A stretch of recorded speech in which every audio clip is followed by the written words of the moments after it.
Assalamualaikum warahmatullahi wabarakatuh.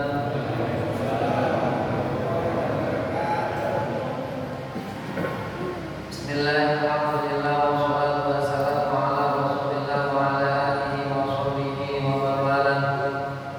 Rabbi shrah li sadri wa yassir li amri wahlul 'uqdatam min lisani yafqahu qawli wa saddid bihi lisani wahlul qalbi bihaqqi sayyidina Muhammadin sallallahu alaihi wasallam. Subhanaka la ilma lana illa ma 'allamtana innaka antal alimul hakim wa la haula wa la quwwata illa billahil aliyyil 'azim.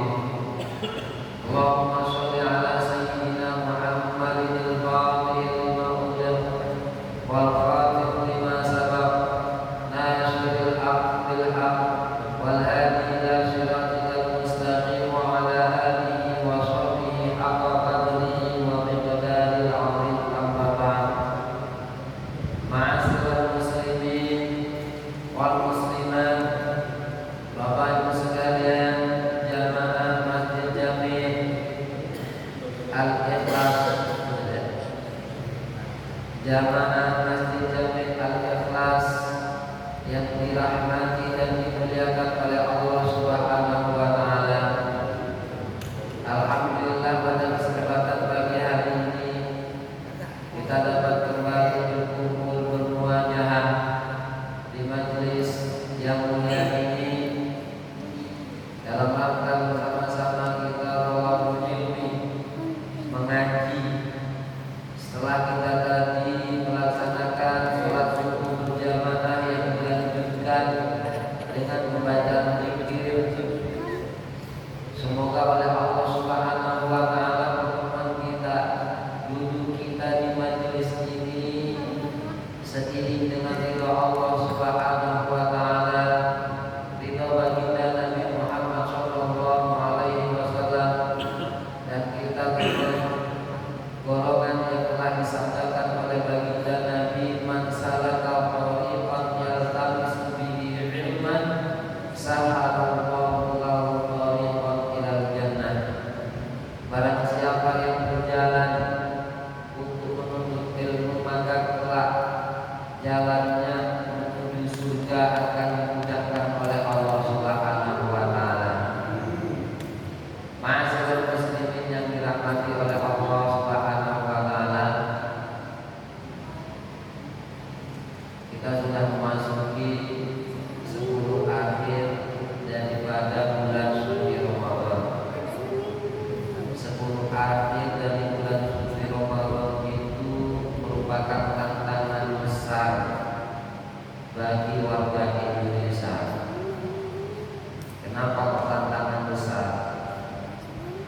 Karena kesibukannya di antara mencari malam Lailatul Qadar atau mencari oleh-oleh untuk mudik atau mencari THR. Nah, ini kesibukannya.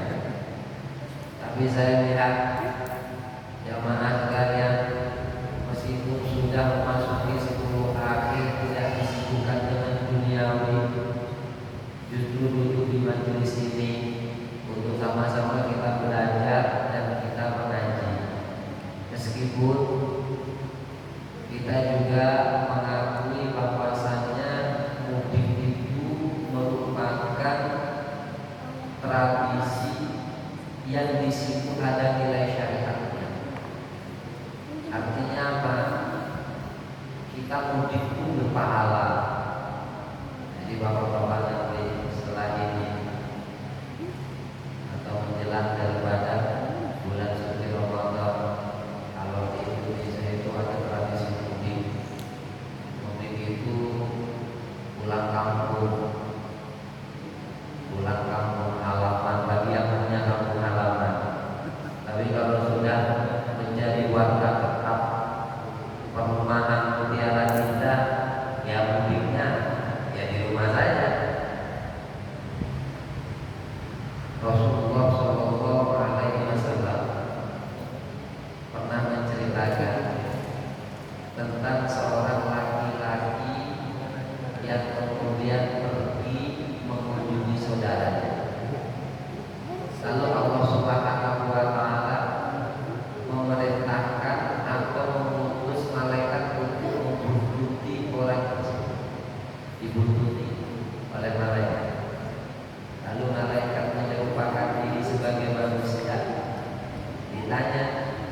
kepada pemuda atau seseorang tadi, mau kemana kamu? Ila aina anta turid, mau kemana kamu? Dijawab oleh pemuda tadi, adhabu akhali fi hadhihi, saya hendak pergi menuju saudara saya di kampung ini. Tanya oleh malaikat,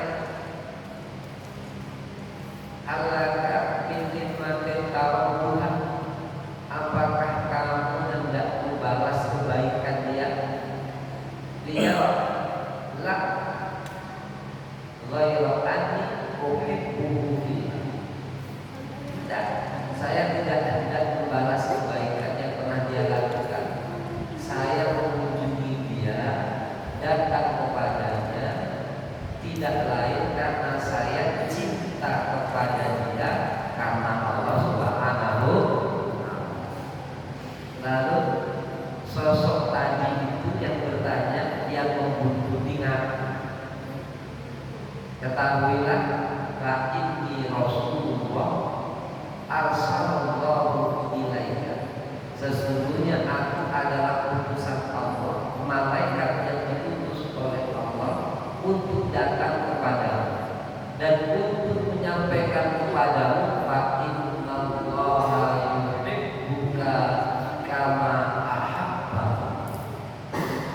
kama ahbabta, sesungguhnya Allah mencintai kamu sebagaimana kamu mencintai saudara kamu.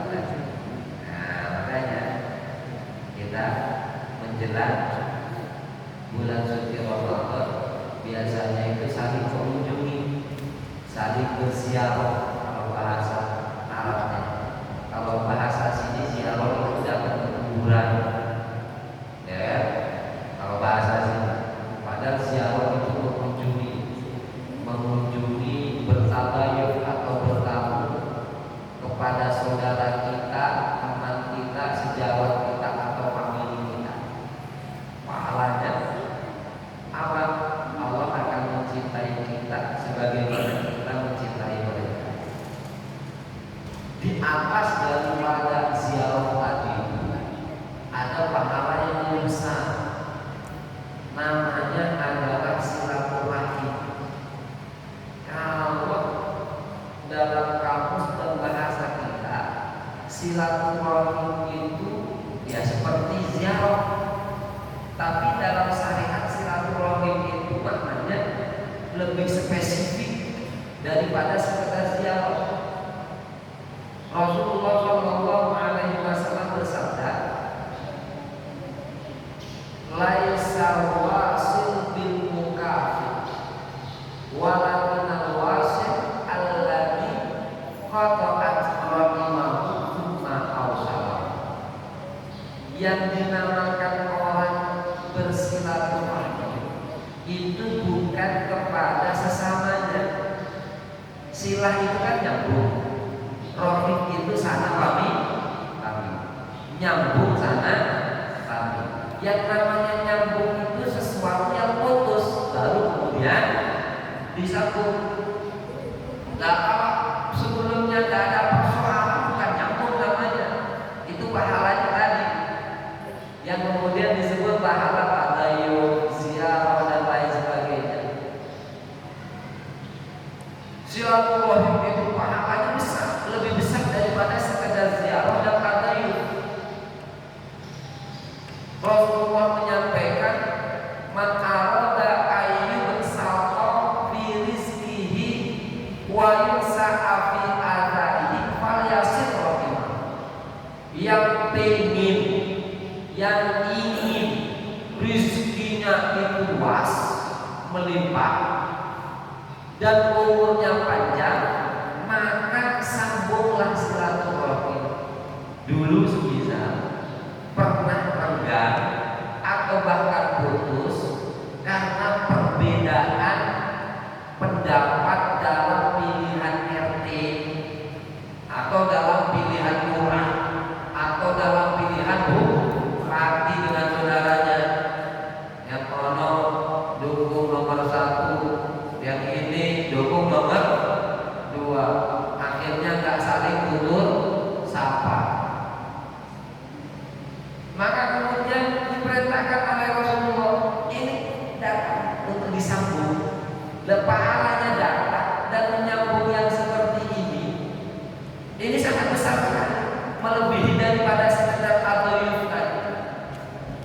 Kenapa?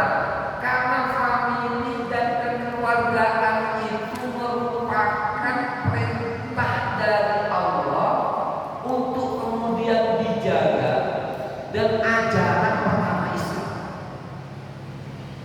Jadi untuk menyambung silaturahmi, untuk solid dalam berkeluarga.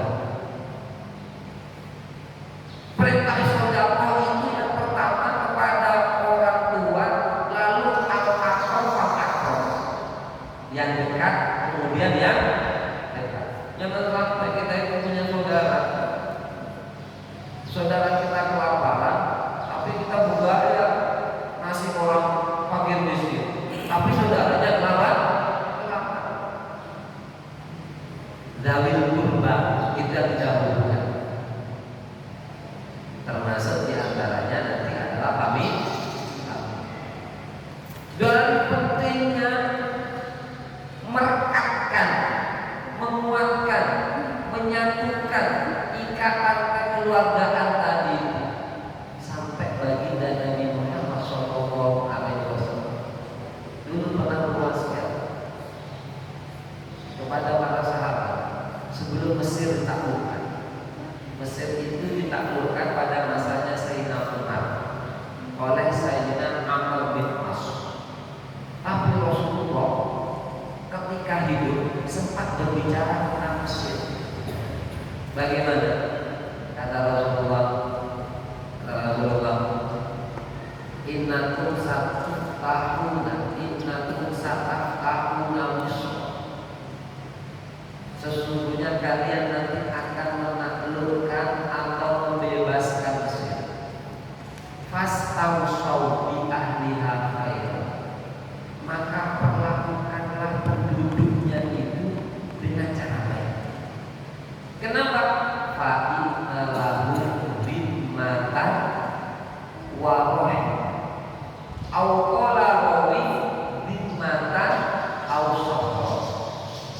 Kata Rasul, perlakukanlah itu penduduk Mesir dengan baik karena mereka itu memiliki kekerabatan dengan kita. Kekerabatan dari mana? Arab sama Mesir. Kata Rasulullah, mereka itu punya kekerabatan dengan kita. Perlakukan dengan baik. Kekerabatan dari mana? Dari Mesir. Jadi pendirinya Mesir awal itu namanya Misr bin Sol bin Syam bin Nuh. Misr bin Sol bin Sam bin dilihat dari kekerabatannya Nabi Nuh dulu. Jadi masih diakui sebagai kerabat sama Rasulullah, masih diakui kami.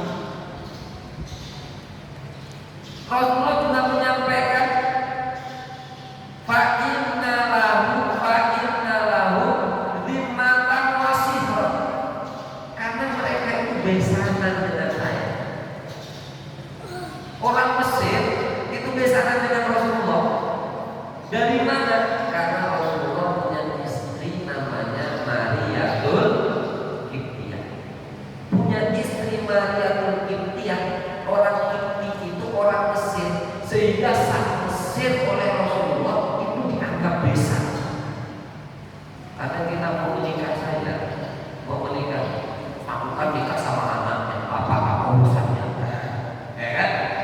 Aku nikah itu kan sama anaknya, keluarga dia apa urusannya?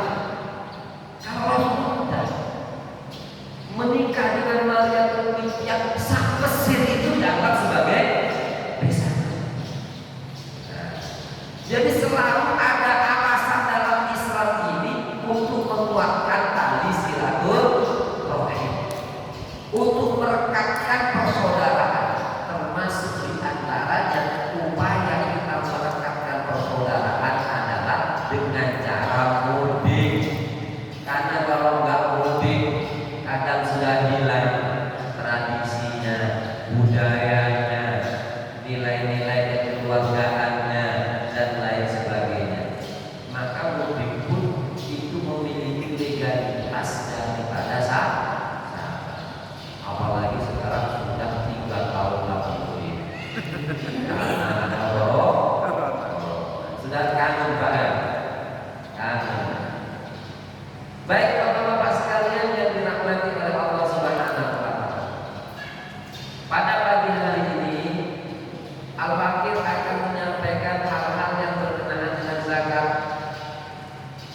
Islam.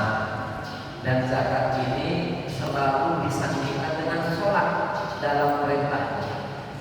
Allah Subhanahu wa ta'ala berfirman, aqimus sholat wa atuz. Dalam ayat lain atau dalam keterangan lain, iqamatus sholat wa itaiz. Jadi Islam itu selalu menyandingkan zakat, di mana zakat itu berbagi harta kita kepada orang lain dengan sholat. Artinya bahwasanya dalam Islam itu nggak melulu yang diperhatikan itu sholat ibadah. Kita sholat ibadah tambah kelaparan, dituntut nanti sama Allah, dihisab. Kita sholat zikir mencari malam Lailatul Qadar, kita lari kemana malam Lailatul Qadar terjadi? Kadang-kadang kita berbicara mengenai Lailatul Qadar, masyarakat kita itu pemahaman mencari Lailatul Qadar itu terkadang persepsinya itu terlalu imajinatif, terlalu royal. Jadi mencari Lailatul Qadar seakan-akan Lailatul Qadar yang dicari itu nanti kalau ketemu ada suasana gaib, langit itu seperti sudah tidak ada hijab, bisa terlihat sampai luar angkasa. Bahkan katanya kalau Lailatul Qadar itu air yang turun melalui langit itu akan diam. Udara itu seperti tidak berhembus. Kalau tak berhembus nanti Pak. Udara itu seperti sejuk, ya sejuk lah, pakai AC, ya kan? Terlalu imajinatif.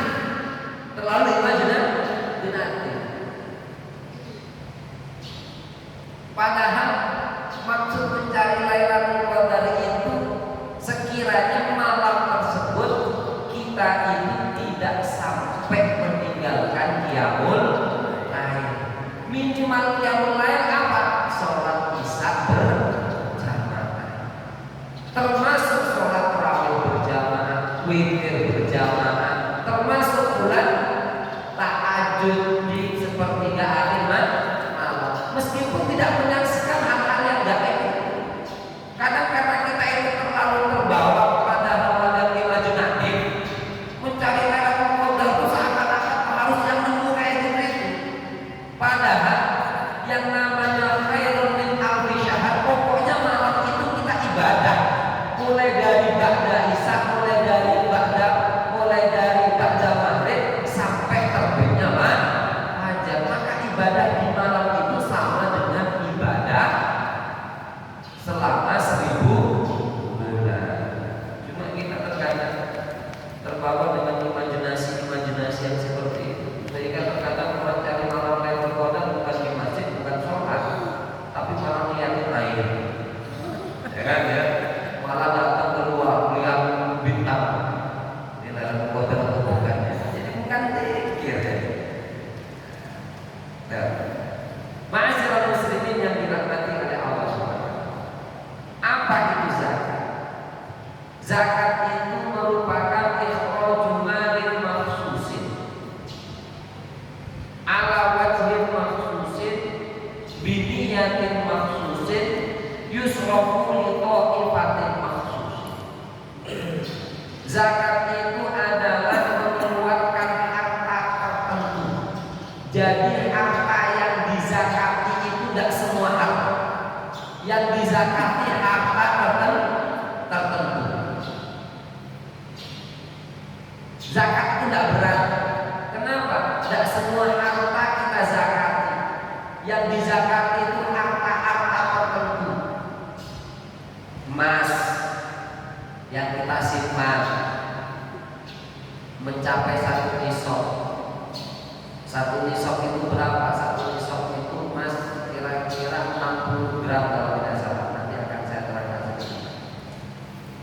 Kalau kita punya emas simpanan segitu, maka kemudian kita wajib untuk dizakat. Kalau emasnya bukan emas simpanan, emas yang dipakai oleh ibu-ibu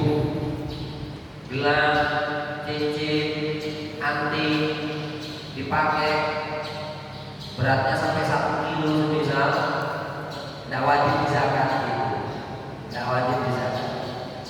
Atau tidak sampai 1 kilo, cuma gantian dipakainya, namanya adalah perhiasan, tidak wajib dizakat. Jadi yang wajib dizakati harta-harta tertentu.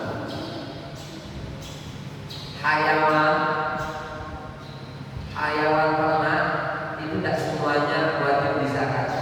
Yang wajib dizakati apa? Unta, sapi, kambing, itu wajib dizakati. Ayam tidak wajib dizakati. Yang punya ayam potong itu biasanya tidak wajib dizakati. Kemudian ada zakat pertambangan. Pertambangan apa saja yang wajib dizakati? Tambang emas dan tambang perak. Kalau punya tambang yang lain, tambang mineral misal, tambang timah, banyak kan tambang ya, itu tidak wajib dizakati. Jadi yang wajib dizakati harta tertentu. Tidak semuanya ada. Harta-harta tertentu yang wajib kita zakati, yang wajib dizakati harta tertentu. Ala wajhil makhsusin, dan mengeluarkannya pun dengan cara tertentu. Mohon maaf, banyak di antara kita itu tidak peduli dengan zakat, tapi ahli sedekah. Ya? Tidak peduli dengan zakat, tapi ahli sedekah. Bapak sudah zakat dengan kekayaan yang seperti ini. Kalau saya, yang penting harta saya itu sudah tak keluarkan, bahkan lebih 20% daripada harta saya. Kemana Pak? Ya saya bagi-bagi. Itu namanya sedekah, bukan zakat. Zakat itu wajib, sedekah itu sunnah. Tidak bernilai itu yang namanya sedekah kalau zakatnya itu belum dikeluarkan.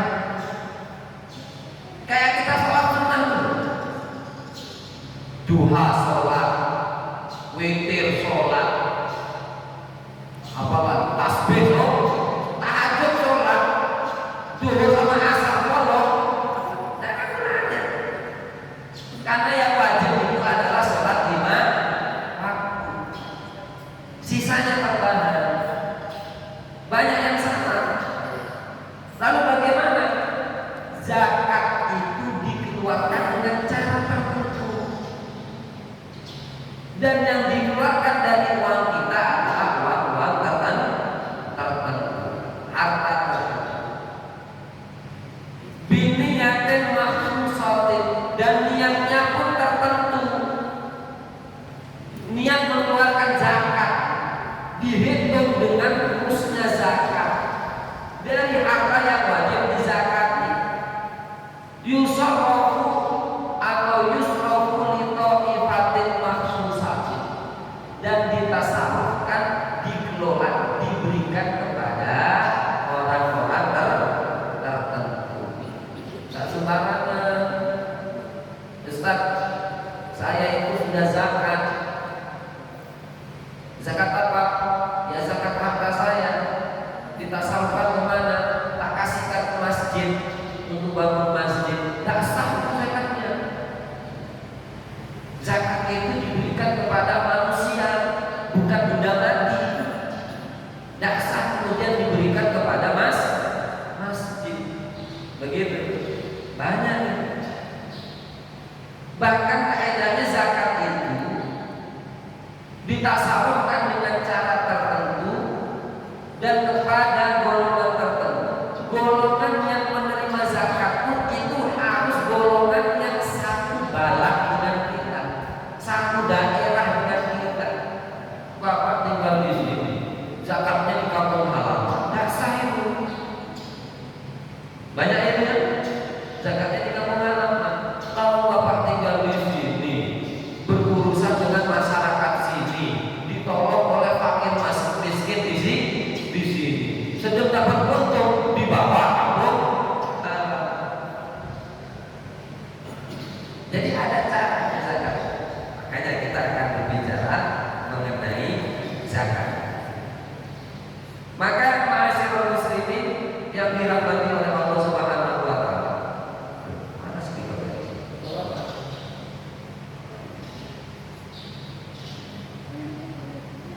Allah Subhanahu wa taala berfirman, "Khudh min amwalihim shadaqatan." Ada ayatnya ya. Khudh min amwalihim shadaqatan.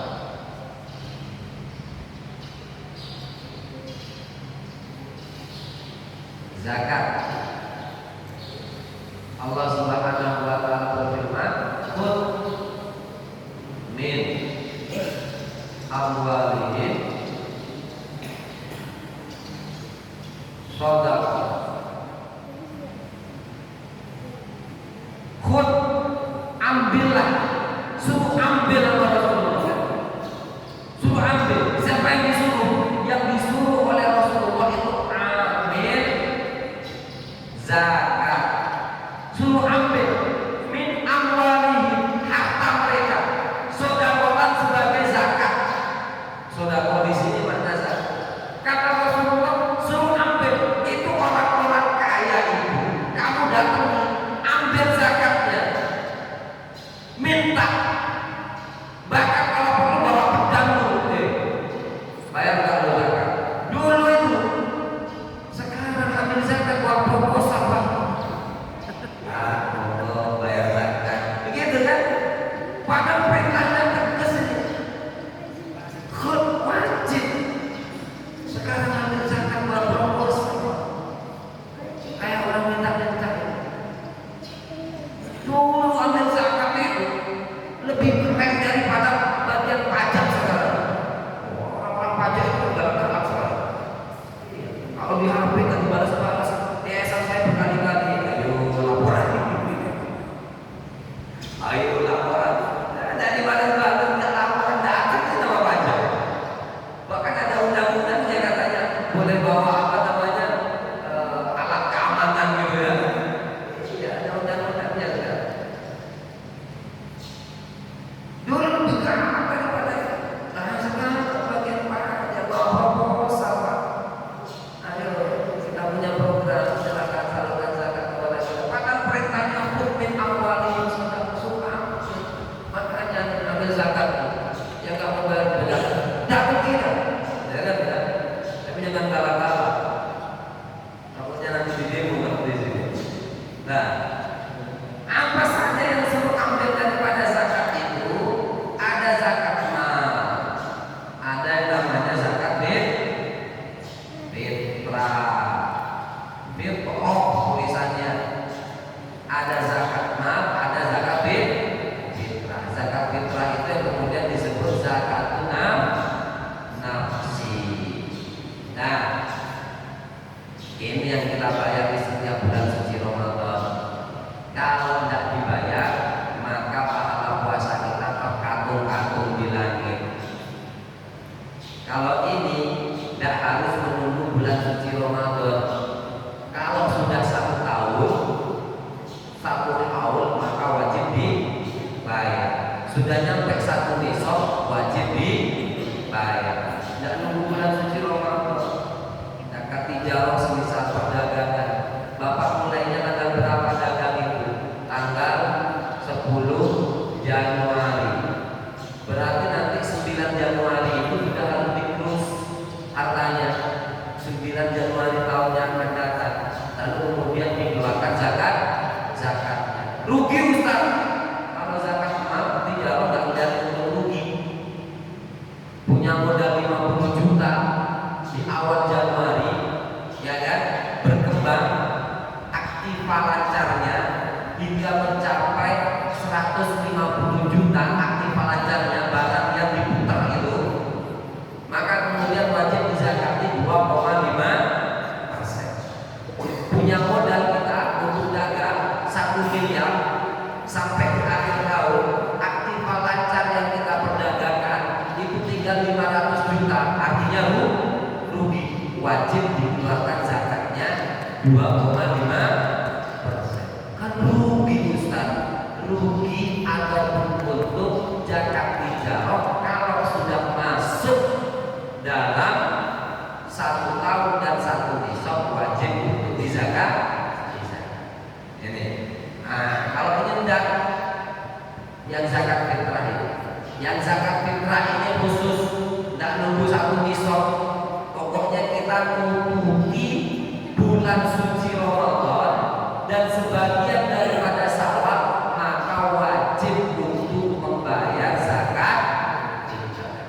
Contoh maghrib dari bulan suci Ramadan dikumandangkan Allahu Akbar, Allahu Akbar, habis sholat maghrib mati, ya kan? Berarti kan menutupi sebagian daripada bulan suci Ramadan. Bagaimana? Maka tetap wajib membayar zakat fitrah. Kan mati Ustaz, hadisnya mengeluarkan karena menutupi bulan suci Ramadan. Begitu. Yang kedua, semisal lagi mudik di jalan karena macet, dia hamil, brojol, anak keluar, kan ada kasusnya tuh, ya kan, keluar, maka dia itu wajib untuk dizakat. Kalau mengikuti bulan suci Ramadan, meskipun habisnya brojol, nangis, mati, maka wajib untuk dikeluarkan baginya zakat. Baik, hukmuha wajibatun bil ijma. Zakat fitrah ini hukumnya wajib. Bapak semuanya sudah pada bayar belum ini? Yang belum bayar sudah bayar. Hukumnya wajib mengeluarkan zakat fitrah. Sedangkan waktu mengeluarkannya awqatu ikhraj zakatil fitri khamsah. Ingat. Waktu mengeluarkannya itu ada 5. Waktu mengeluarkannya ada 5. Yang pertama waktu wujub, yang kemudian disebut waktu wajib. Apa itu waktu wajib? Bi idraki juz'in min Ramadan wa juz'in min Syawal. Bi ayyakuna sahhu mawjudan wa muttasilan bi syurutil wujub inda ghurubi syamsi lailatal Id. Menutupi satu bagian daripada Ramadan dan sebagian daripada Syawal, di mana dia itu wujud pada saat itu sampai semisal waktu akhir daripada waktu wajib itu hingga tenggelamnya matahari di bulan di tanggal 1 Syawal atau malam Idul Fitri. Tadi pas lagi mudik macet malam Idul Fitri kok lahir, maka dia itu wajib untuk bayar zakat. Atau pas Idul Fitri habis sholat lahir, maka wajib bayar zakat. Ini namanya waktu wajib untuk mengeluarkan zakat. Artinya wujuban puasa, wajib waktu mengeluarkannya itu luas.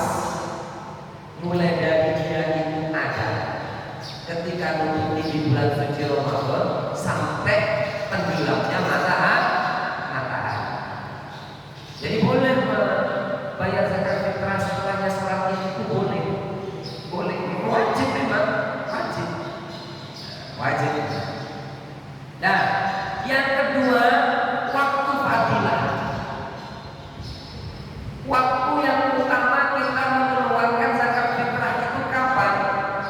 Yakni setelah terbitnya matahari, setelah terbitnya fajar, maksud saya, dan sebelum melaksanakan sholat Id, yaumul Id, ba'da tulu'il fajri, qabla sholatin wa qabla sholatin Id, wal afdal ba'da sholatil fajr.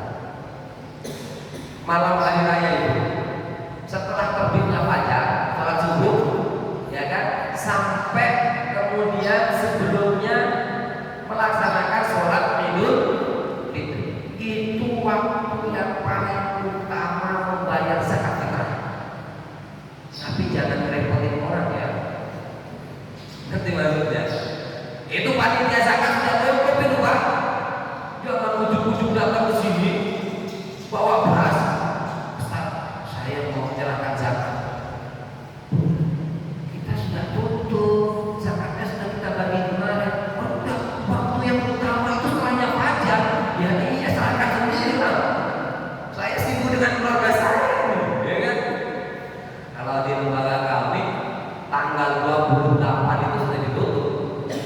28 itu malam 28 tutup bulan. Malam 29 itu dibagi-bagikan. Ada yang datang malam 30, harus maju sendiri sama saya. Sudah tutup. Tapi itu paling waktu yang paling utama. Kalau ambil zakatnya mampu silahkan. Jadi habis subuh itu bagi-bagi beras. Ini kalau berasnya 1 kintal 2 kintal. Kalau berasnya 4 ton, bisa-bisa tidak sholat bapak-bapak itu. Waktu yang paling utama. Kalau bisa silahkan diserahkan sendiri. Kalau kita kan biasanya kan pakai jasa ambil zakat, ya. Ya itu ketentuannya kita dengan rukso. Kasih ambil zakat. Yang ketiga, waktu jawas, namanya waktu boleh. Wawa min awal Ramadan. Mulai dari awal Ramadan kita sudah boleh membayar zakat. Yang keempat, waktu karoha, waktu makruh. Waktu makruh. Jadi tetap wajib bayar zakat, tapi makruh. Makruh. Kapan itu? Takhiruha an sholatil idi ila ghurubi syams. Mengakhirkan membayar zakat sampai selesai melaksanakan sholat Idul Fitri hingga kemudian tenggelamnya matahari. Jadi boleh. Dan tetap wajib kita bayar zakat kalau ketinggalan setelahnya sholat Idul Fitri. Tapi hukumnya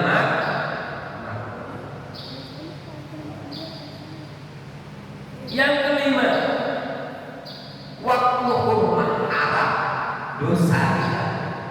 Dosa. Kapan itu? Takhiruha an yaumil idin illa limudrim. Mengakhirkan membayar zakat sampai habisnya waktu daripada hari raya. Waktu hari raya itu sampai tenggelamnya matahari ketika tanggal 1 Syawal. Matahari tenggelam. Kok belum bayar zakat? Tidak ada mundur. Maka hukumnya haram. Itu yang kemudian diancam pahalanya terkatung-katung di langit. Puasanya tersia-sia. Tidak ada yang mengantarkan pahala. Yang mengantar pahala itu pak bosnya adalah zakat. Gitu. Jadi ada 5 waktu ya. Waktu wujud, waktu fadilah,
Paham ya?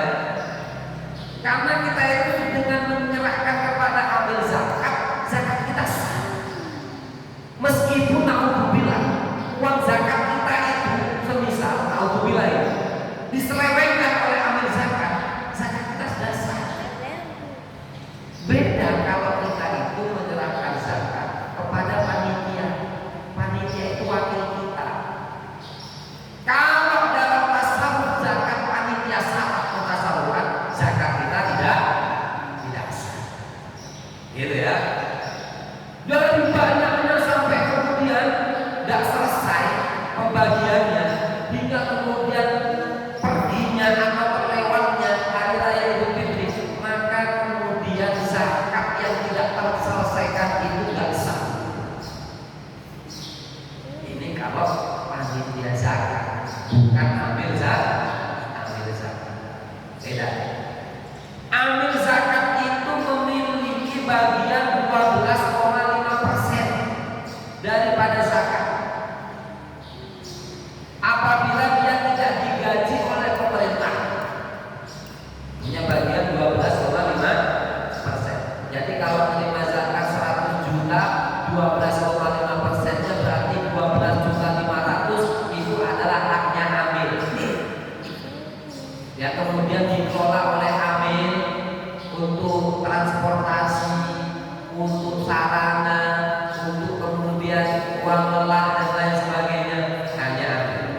Tapi kalau panitia zakat tidak dapat 12,5%, tidak boleh ambil, karena dia itu bukan amil, dia itu adalah wakilnya muzaki. Kalau tidak mau jadi wakilnya muzaki dan minta untuk dibayar, maka buat yang namanya iuran, infak untuk penyaluran zakat. Ini diantara perbedaannya, Jadi lembaga-lembaga amil zakat itu sekarang sudah berdiri di mana-mana. Kalau di sini semisal mau mengelola atau mau menerima dan menyalurkan zakat daripada jamaah sekalian, maka berafiliasilah kepada amil zakat atau lembaga amil zakat yang sudah ada.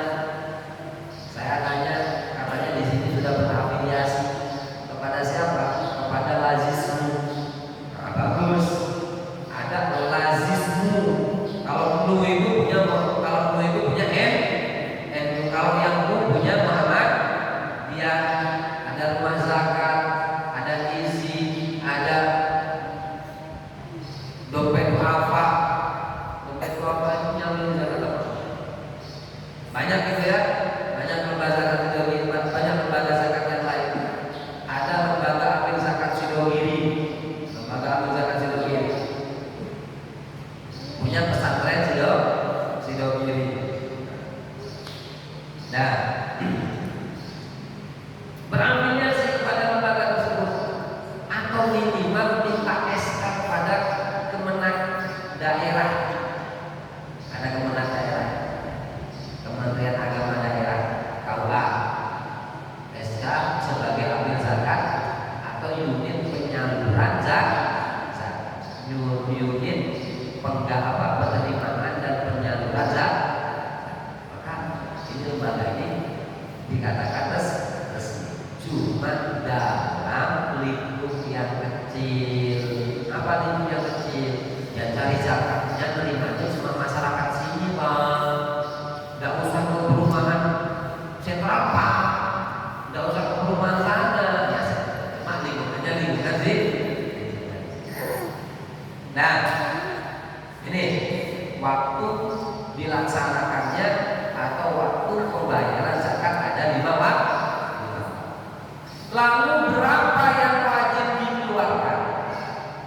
Al-wajib fiha shokun an kulli saksi. Yang wajib itu adalah satu sok bagi setiap kepala, setiap orang. Berapakah satu sok itu? Satu sok itu arba'atu abdadin bimuddin nabi.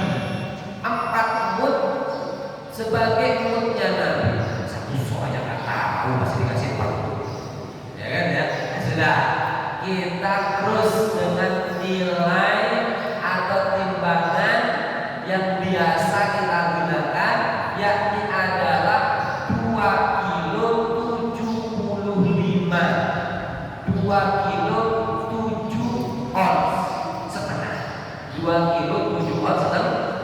Ada gampangnya 2 kilo 8 ons. Oh, sekarang sudah ada mesin yang mengotot Ustaz, sudah kemudian di packing berapa?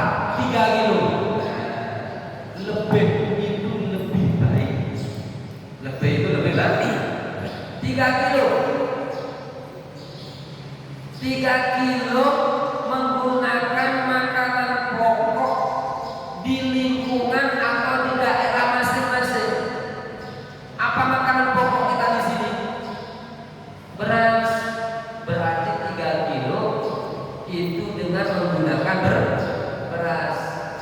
Kalau di Solo ada yang menggunakan sagu, ya kan? Ada yang menggunakan bahan pokoknya makan sehari-hari beras jagung, beras campur jagung madura, beras jagung merah putih, ya. Maka beras campur jagung 2 kilo 8 ons. Jadi yang wajib itu menggunakan makanan pokok daerah masing-masing. Kalau di Arab itu pakai kurma biasanya atau pakai gandum. Nah, persoalan yang muncul. Ustaz, bolehkah membayar zakat dengan menggunakan uang? Boleh. Membayar zakat dengan menggunakan uang itu boleh. Silakan. Siapa yang memperbolehkan?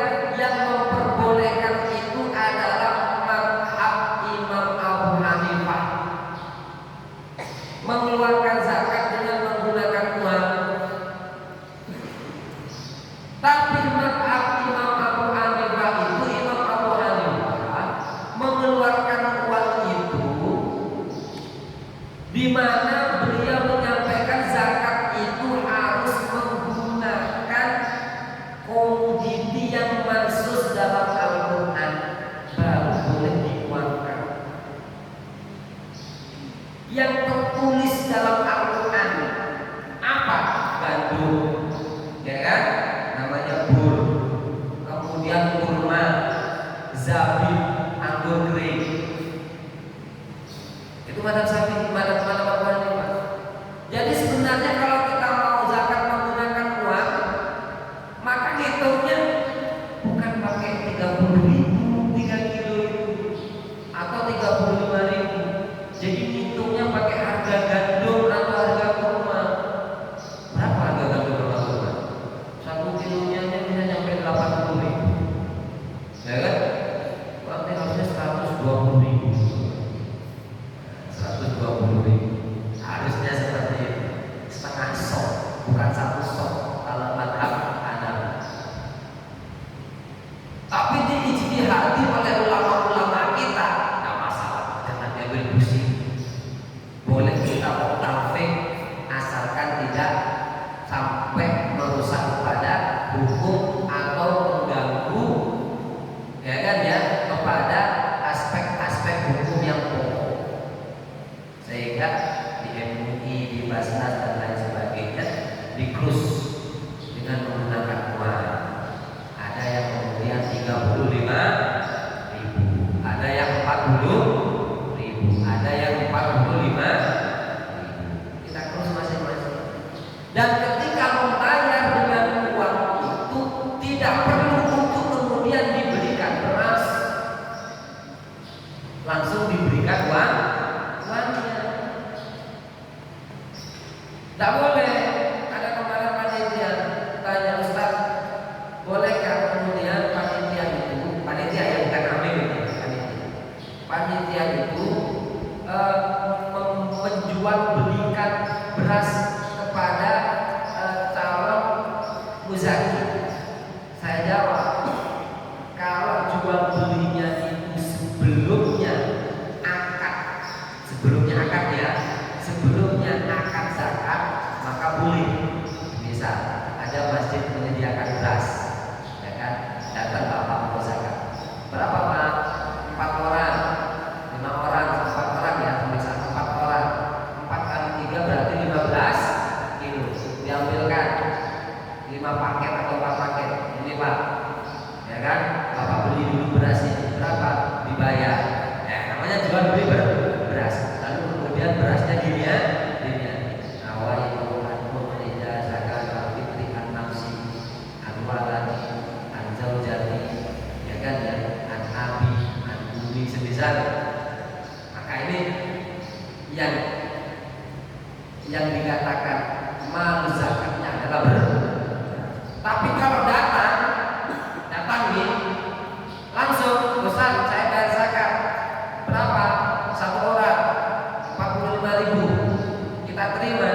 uang itu.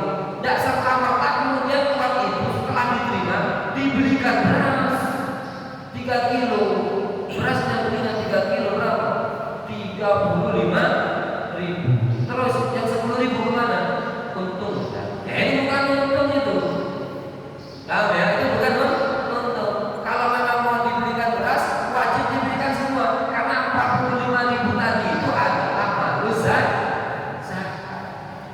Beda kalau yang tadi yang jualan beras itu, ya kan?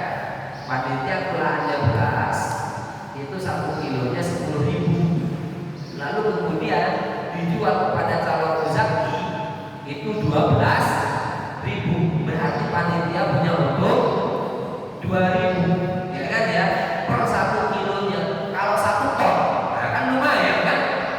Untungnya kemana Ustaz? Bisa dipakai untuk operasional keuntungannya tadi itu.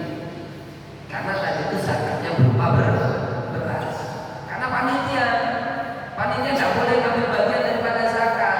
Beda kalau ambil zakat, dia punya 12,5%. Gitu ya. Itu.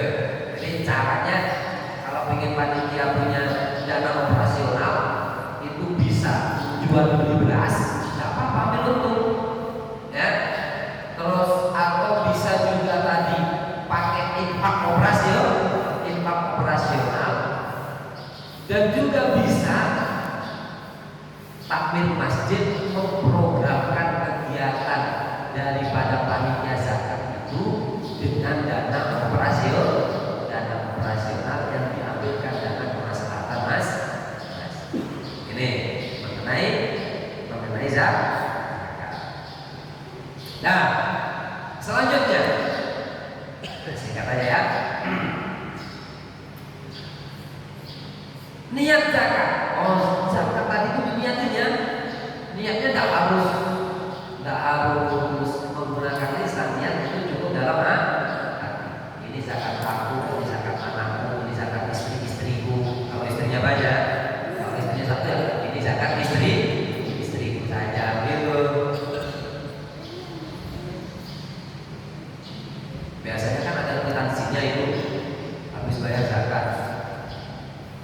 Nanti dapat uang kwitansinya ketemu sama istrinya.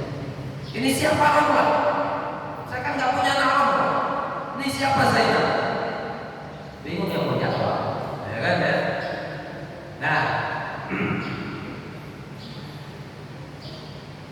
zakat tadi itu wajib diniati. Bagaimana niat zakat? Niat zakat ya, simbol zakat. Hadihi zakat. Ini adalah zakat. Cukup, ini adalah zakat. Tapi kalau kita diajarkan oleh pendahulu kita, ulama kita, ustaz-ustaz kita dulu, dia nawai, zakat, an-nafs, wa an-walad. Ya kan begitu kan ya? Bahkan lebih keren lagi. Berasnya sumping. Nawai. Wadah nggak dipegang, nggak apa-apa ya Pak. Ya kan ya? Tapi nggak apa-apa, ada gayanya sedikit. Biar makin yakin gitu. Habisnya dipegang, walhamdulillah itu angkat tangan. Bismillahirrahmanirrahim. Ini panitianya di masjid. Kan memang ayatnya min amwalihim sodakotan, ada lagi apa namanya setelah itu wasolli alaihim, ya kan ya. Rasulullah itu suruh mendoakan mereka yang berzakat. Maka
dicatat, diterima, diniati, lalu didoa.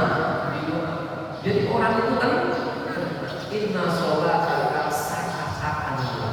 Jadi doa kamu itu akan menenangkan diri mereka. Yang ini semua menerima zakat itu, kenapa-napanya, ya kan? Aku tuh seperti itu. Gak apa-apa, gak perlu sedikit. Padahal yang di rumah sudah bisa, ya kan? Biar lebih. Jadi diniat, sunnah setelah itu didoa. Nah, yang terakhir, kepada siapakah zakat itu ditasarufkan? Nah ini nanti bagi para amil ya. Kepada siapakah zakat itu ditasarufkan? Atau bagi orang yang tidak melalui amil mau menyerahkan zakatnya secara langsung. Kepada siapakah zakat itu ditasarufkan? Atau mustahilnya itu siapa saja? Innamas shadaqatu lil fuqara'i wal masakini wal 'amilina 'alaiha wal mu'allafati qulubuhum wa fil riqabi wal gharimina wa fi sabilillahi wa bis sabil. Jadi ada 8 golongan. Yang pertama, fakir. Siapakah yang disebut fakir itu? Fakir itu waladhi laisa lahu malun wala kasbun asal. Tidak punya duit dan tidak punya pekerjaan. Allahu kasbun aw malun walakin la yaqau bi amin kifayah. Atau dia punya harta, punya pekerjaan, cuma tidak mencukupi kebutuhan pokoknya. Kebutuhan pokok. Di Badan Amil Zakat Nasional itu Pak, ada rumusan kifayah. Namanya rumusan kifayah.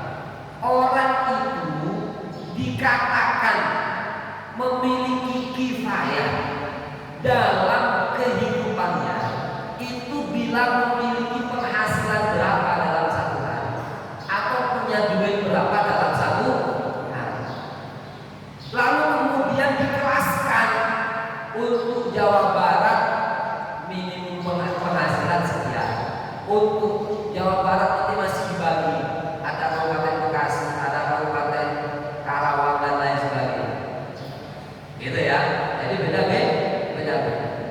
Maka disebutkan oleh penelitian yang ditetapkan oleh Badan Amil Zakat Nasional itu, kalau memiliki uang dalam satu bulan itu 750.000, itu sudah dikatakan kifayah. Makanya BLT itu tidak sampai 5 juta. Jadi ada rumusannya. Dikatakan sudah kifayah, artinya apa? Bisa hidup. Sudah bisa hidup. Jangan ditakar pakai laptop, Pak. Jangan ditakar pakai HP. Buat beli pulsa-pulsanya belum, rokoknya juga belum. Dan ditakar pakai itu. Gitu. Kalau dalam satu rumah tangganya, saya, anak saya, istri, anak 2, istri 1, berarti 750 dikali berapa? 750 dikali 4, berarti 3 juta. Satu bulan memiliki penghasilan 3 juta, itu sudah disebut kifayah. Kifayah di sini kifayah dalam keberlangsungan hidup, bukan kifayah dalam pendidikan ya. Bukan itu. Yang paling pokok adalah kifayah dalam keberlangsungan hidup. Artinya apa? Sekarang orang dikatakan fakir itu kalau dia tidak punya pekerjaan, atau dia tidak punya uang, atau punya uang cuma tidak cukup.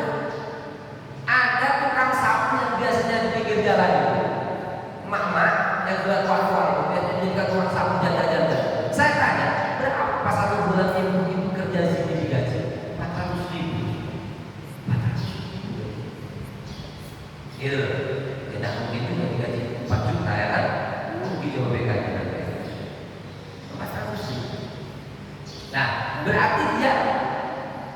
tidak mencukupi kifayah, tidak mencukupi kifayah. Ingat ya, kifayah itu pulsa nggak dihitung, pokok nggak dihitung, ya kan? Teh, kopi, ya di warkop nggak dihitung itu. Kifayah itu standar keberlangsungan itu. Nah,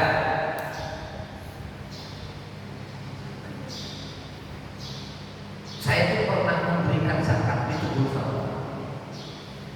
Kenapa begitu? Iya, karena rumahnya itu kelihatannya ya pakai miskin, rumahnya berat dan sudah tua. Saya kasih zakat. Ada tetangga yang lapor, itu udah berusaha, tapi yang ini nggak ada benar. Loh, karena kami miskin, oh pasti apa Ustaz? Itu tanahnya hektaran itu. Makanya di lembaga amil zakat yang namanya calon mustahik itu ada yang namanya apa namanya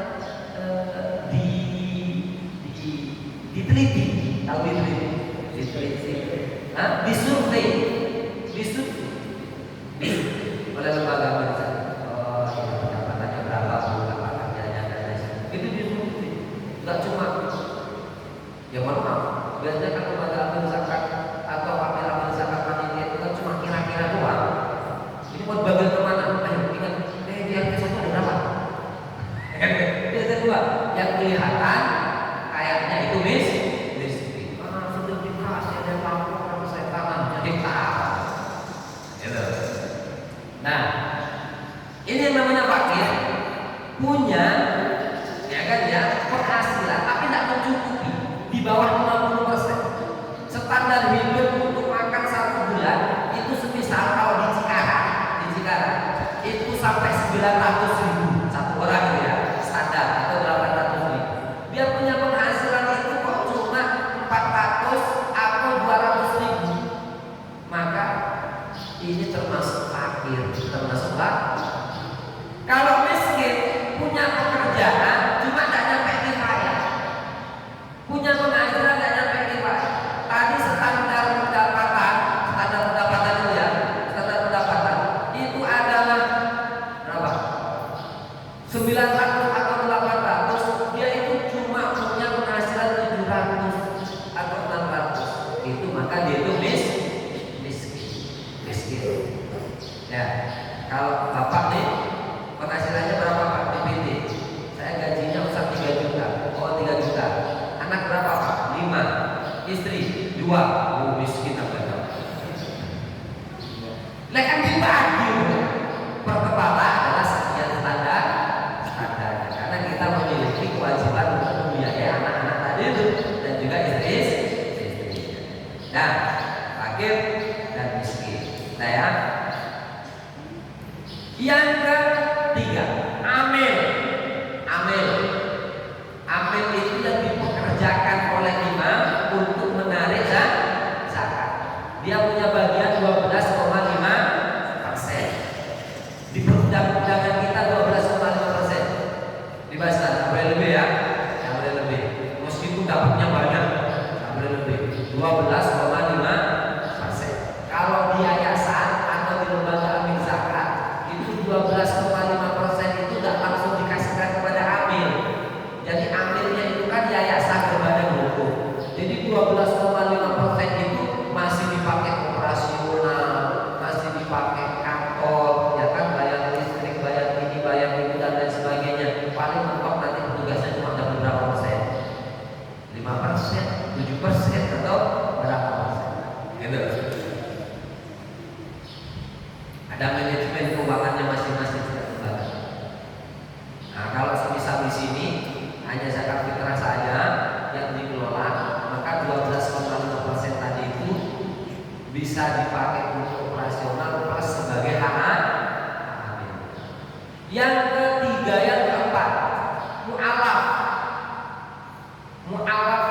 itu orang yang baru masuk Islam, dapat orang yang baru masuk Islam.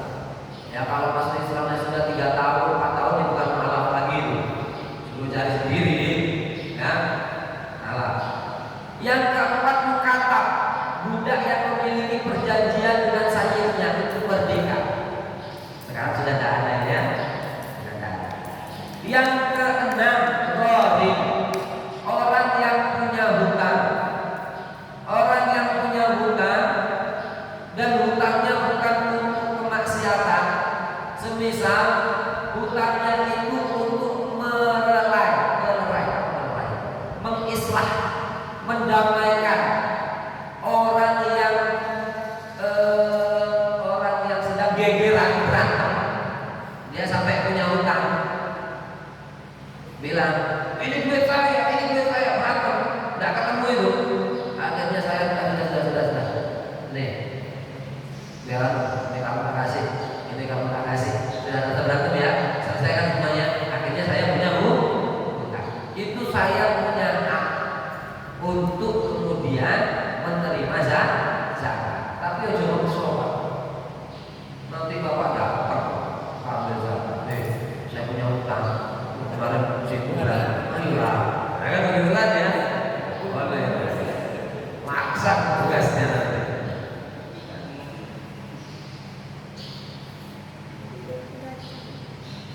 Atau ini punya hutang untuk mentasarruf atau untuk menghidupi keluarga, cuma dengan standar kehidupan yang kifayah, paham ya? Lagi tak punya duit, contohnya kemarin corona ini, kita kan tak punya gaji, ya kan? Sampai kita hutang ke warung banyak, tapi tadi itu hutang untuk mencukupi kebutuhan hidup, bukan untuk moya-moya ya, untuk mencukupi kebutuhan hidup. Itu boleh Pak mengajukan ke amil zakat. Silakan Bapak ajukan. Corona kemarin saya masih punya hutang, soalnya di PHK nggak terjaga. Gimana? Bisa cairkan atau kita salurkan atas nama Allah. Oh bisa. Asalkan Bapak tanda tangannya, kan gitu kan? Berarti kan tanda tangan menerima zakat sebagai roh. Jadi kalau ada tanda tangan, kan kalau ada audit dari Basnas atau dari lembaga di atasnya, ada bukti tasarrufnya. Kalau orang sedekah, jangan pakai foto-foto, takut ria, mengganggu kepada mustahiknya juga kalau orang sedekah. Tapi kalau lembaga amil zakat Pak, Bapak tidak mau tanda tangan, tidak mau foto, repot Pak. Saya dimintai laporan, misalkan saya korupsi. Mana bukti penyalurannya? Ada. Saya salurkan ke Bapak sebelah sana. Mana buktinya? Fotonya? Jangan, kasihan kalau difoto. Tanda tangannya? Takut ria. Ya masuk penjara Pak, penggelapan uang gitu. Makanya ambil zakat yang masuk penjara ya, karena masuk dalam penggelapan dana gitu. Nah kalau pribadi jangan foto kalau kita. Nah soalnya meskipun foto itu bukan karena pegawai, tugasnya bukan duitnya petugas itu. Petugasnya mau laporan kayak JNE itu kalau nanti apa namanya? Paketan ya. Sudah Pak ditunjuk, sudah tanda tangan sudah, foto Pak, masih ada foto sekarang, masih ada foto sekarang. Kalau dulu kan cuma tanda tangan doang, masih ada foto, bukti kalau sudah diterima.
Jadi kita memberikan zakat kepada para asatid menurut mazhab Syafi'i.